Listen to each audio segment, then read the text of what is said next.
भारत के पीएम मोदी ने पाकिस्तान की वो नस दबाई है जिसके बाद इस्लामाबाद बुरी तरह से इस वक्त तिलमिलाया हुआ है, बौखला उठा है।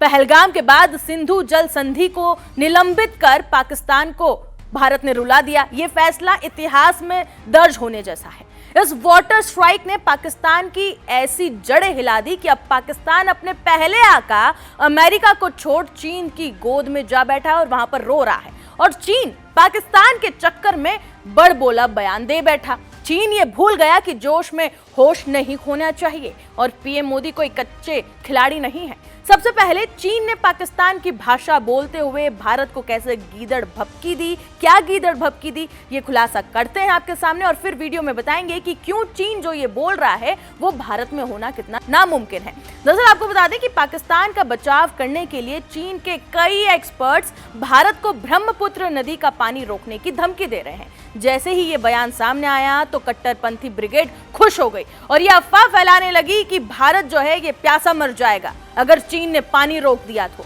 मगर इन वामपंथियों को मुंह पर जोरदार तमाचा दिया है असम के मुख्यमंत्री हेमंत बिस्वा शर्मा ने और उनके बयान ने। वो कैसे, ये आगे बताएंगे। सबसे पहले ये जान लीजिए कि चीन जो बोल रहा है वो भारत में नामुमकिन क्यों है।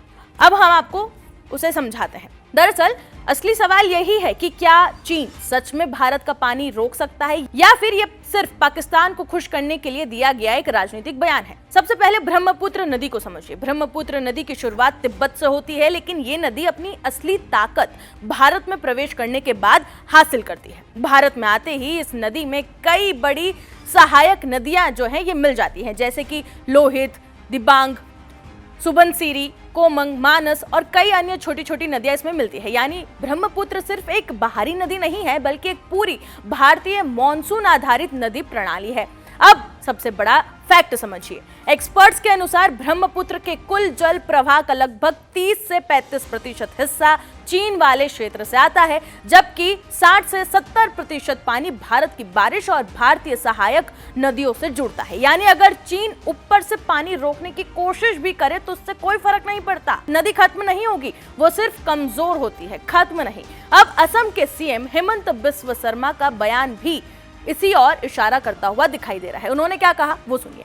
उन्होंने ये साफ कहा है कि ब्रह्मपुत्र नदी भारत में प्रवेश करने के बाद और ज्यादा मजबूत हो जाती है क्योंकि इसका बड़ा जो हिस्सा है वो भारतीय मॉनसून और सहायक नदियों से आता है। उनका ये भी कहना है कि चीन की ऊपरी भूमिका होने के बावजूद भारत का जल प्रवाह पूरी तरह उस पर निर्भर नहीं है, वो कुछ बिगाड़ नहीं सकता। अब दूसरी बात, क्या चीन के पास तकनीकी क्षमता है कि वो भारत का पानी रोक सके और वो भी पूरा? जवाब है नहीं, क्योंकि ब्रह्मपुत्र कोई छोटी नदी नहीं है जिसे एक डैम से कंट्रोल किया जा सके। ये एक विशाल हिमालयी और मॉनसूनी सिस्टम है जिसमें दर्जनों सहायक नदियां जुड़ी हैं।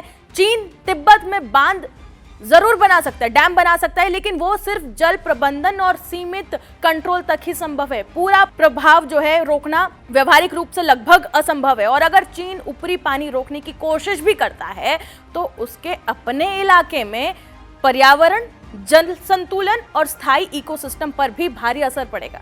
अब सबसे महत्वपूर्ण बात पर आते हैं। अब तक चीन सरकार ने आधिकारिक तौर पर कभी भी ये नहीं कहा कि वो भारत का पानी रोकेंगे। ये जो बातें हैं ये इनके जो छोटे मोटे एक्सपर्ट्स हैं वो मीडिया में आके कर रहे हैं ताकि पॉपुलैरिटी गेन कर सके, यानी कि ऑफिशियल पॉलिसी नहीं है। अब आते हैं असली राजनीतिक एंगल पर।